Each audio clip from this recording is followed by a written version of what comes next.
What's going on, everybody? It's Childish. We're back out of the game, coming at you with another Summoners War video. And in today's video, we're giving you guys part 2 of our super sulky, sad, but exciting video to let you all know I'm okay. No, I'm just playing. This is like actually a real video. I'm just playing. Let me get back to the family. We're back in the mix here. We're back. Okay. So again, today's video, I wanted to focus on the collaboration and more importantly, the Gwent. For those of you guys that did get a chance to check out some of the videos I did last month, it sounds so bad to say last month. We were talking about Gwent, trying to get a feel for it, playing it out, see what we like, checking out the decks. And I ain't gonna lie, when I first got into it, I was definitely out of my element, didn't really know what I was doing, and it was really, really hard to, like really explain it at a way that I should be able to explain it here. But I will say this, I feel like I've gone from zero to hero. The community has helped me leaps and bounds to kind of get me to where I believe you should be when it comes to this game. So if you guys are one of those people out there that have tried it and maybe didn't have a good fortune for it or good luck doing it, maybe you're just losing a lot or whatnot, I want to go ahead and take this video, give you guys a quick second to go ahead and give it another shot and try to take these 3 tips I'm going to be providing for you guys today in order to help you out be a little bit more successful. And hopefully we can motivate the comp to us down the road to possibly make this like a full-on card game that they can actually utilize, in the future, because it would be cool to play a side game such as this. But anyways, fam, before we get into the video, thank you guys so much for your support. And if you guys want to continue to support me down the road, you can do it right now by liking the video, subscribing to the channel, and of course hitting the notification bell so you guys know when the next video drops. If you guys don't mind, before we get into the Gwent little part, I do want to showcase the set of runes that I got here, because I kid you what, I recently just, obviously I clicked it. I got a little excited. The case of the fat finger, clicked it, and didn't realize I clicked it after I started the video. So, hey, you know what?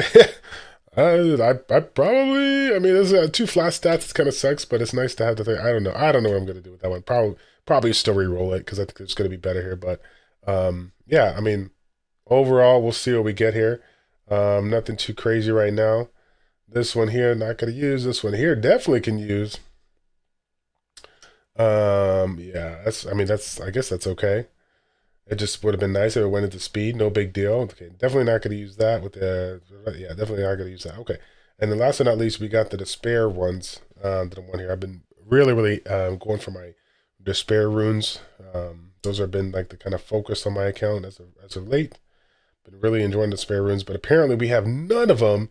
Ooh, okay. So of course this is like, we're not gonna, nothing that we need to roll out. I mean, I'll roll this one out right now just to make a mark and do it, because we're clearly gonna save this one with that max resistant prefix on there. But yeah, that one has a potential. We definitely want to make sure that we hold on to that one, and definitely check that one out as well. But anyways, let me know in the comment section down below how you guys did on yours. Curious to see how that went. So again, Gwent, Gwent, right? The new card game that got recently introduced with the Witcher collab. They've been going on for 6 weeks now, and like I said before, when I decided to make content on the game, it was already 3 to 4 weeks in, and I was definitely out of my element, didn't really know what was going on, so it was really hard for me to kind of provide a little content. But I did learn a lot of things in the last week or so, just playing the game overall, but more importantly, playing the game and having the community kind of help me out, kind of get through the process. So I will just, like I said, provide you guys a couple of tips and just things that I learned overall, because at the end of the day, we got 6 weeks of rewards here that you can collect, to include, numerous cards, but more importantly, the mystical scrolls and the various rewards that you collect in the collection here. So I've already collected all the rewards. So you definitely want to make sure you're doing this. Don't want to miss out on that. Okay. So first and foremost here, as you guys know, the biggest thing and the unfortunate thing that we got to really understand here is that at the end of the day, it's simply RNG. It doesn't matter how perfect you set up your deck, which character you use. There's an element of RNG, and there's just nothing you can do about it. There's one of the things that I really could not understand, because games that I played like this, trading card games and whatnot, back in the day, regardless of what kind of RNG we get when you pull the card, you would still have the concept of just basic strategy and be able to kind of get through the process here if you set up your deck perfectly. But in this game, in the way that it's built right now, without question, RNG's in the mix here, and you can have the perfect deck in the world, but if the players, the opponent draws the cards in a certain fashion, there's really nothing you can do. Like for example, I'm sure you guys have already kind of seen it out there. If you have gone up against like a Duran deck that has reviving units as well as like the Chakram Dancer combination. There's just a lot of ways of that deck to be able to essentially like bring out multiple units or revive multiple units. It's pretty crazy. But yeah, anyways, so biggest thing in there, definitely RNG. Don't get too frustrated. It's just something you have to deal with. Okay. As far as the next thing go, don't overextend your strategy. Don't overextend your ability to win the match here. What I'm saying is that if you get in a situation to where you're going back and forth with the AI and you realize that after utilizing 3 or 4 cards, he just got a huge advantage on you. We're talking 20 plus points. And there's no way you can really catch up to him without using a grip of cards, some of your strongest abilities, even maybe your leader skill.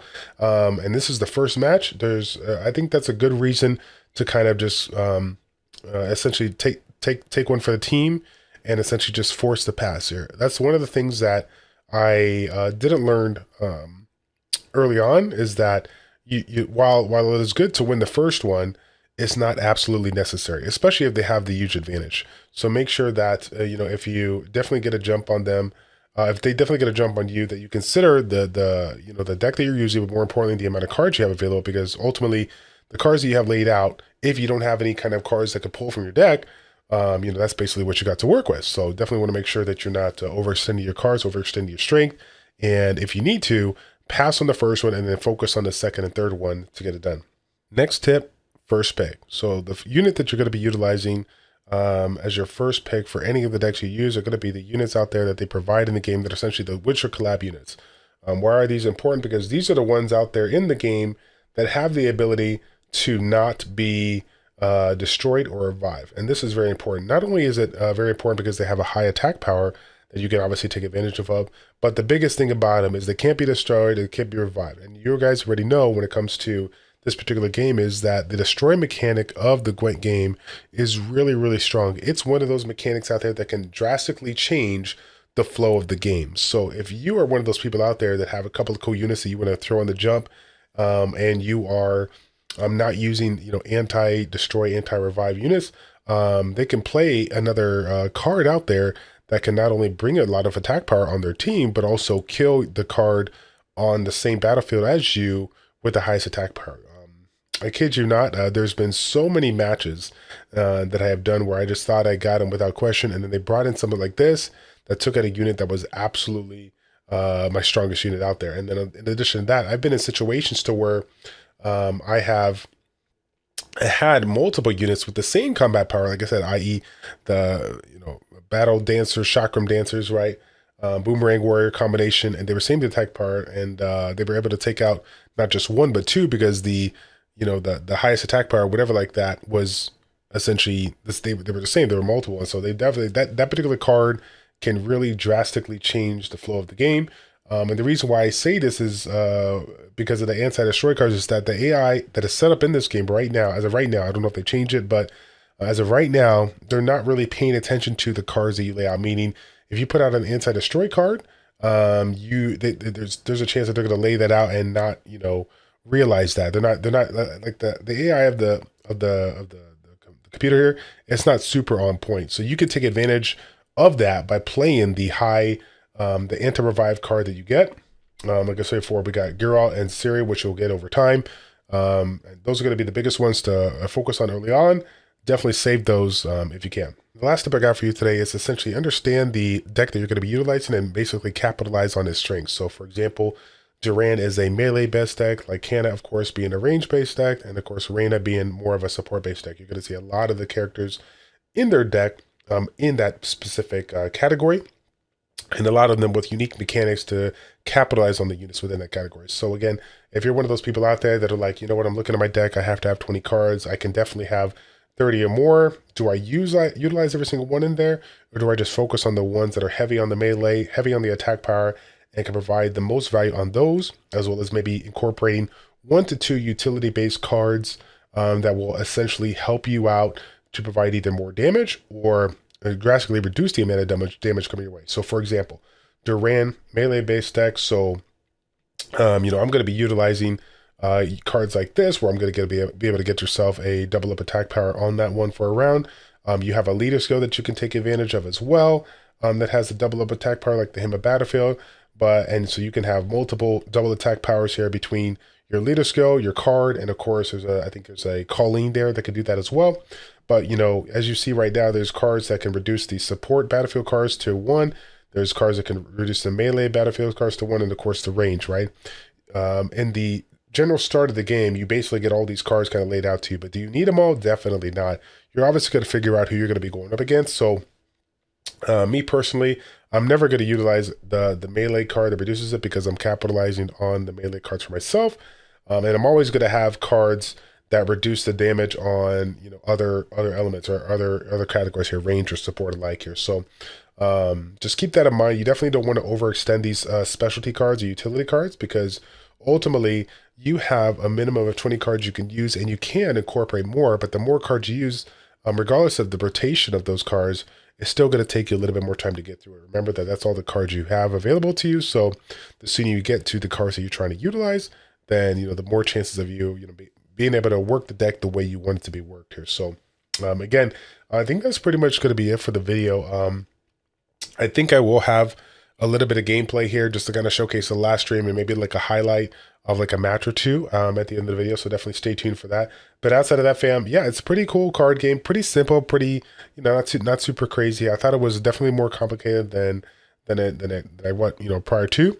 And also, like I said, I'm hoping that down the road they will make the adjustments necessary on the AI to actually make it worth their while. But more importantly, make it so that you can actually play various people out there. You could play your friends, your guildmates. We could do this on stream and play up against people. I mean, that would be truly cool to do. The only downside, if we, I mean, the only downside, I mean, there's no really downside for you guys if you're playing against somebody, but the downside for me, if I was streaming it, is that they could see my cards that have to cover it up. But either way, fam, yeah, no, I think it's in a good place, and I'm hoping that, like I said, we'll be able to play this, you know, versus people, but more importantly, be able to play this after the collaboration's over. Maybe not specifically, you know, like I said, I don't know if they'll keep this the same, or they'll change the names or whatnot, but I'm thinking we'll be able to keep it the way it is. Who knows? But anyways, fam, that's going to be it for the video. Thank you guys so much for it. As always, fam, do me a favor, show your support, like the video, subscribe to the channel, and we will see you guys all in the next one. Take care.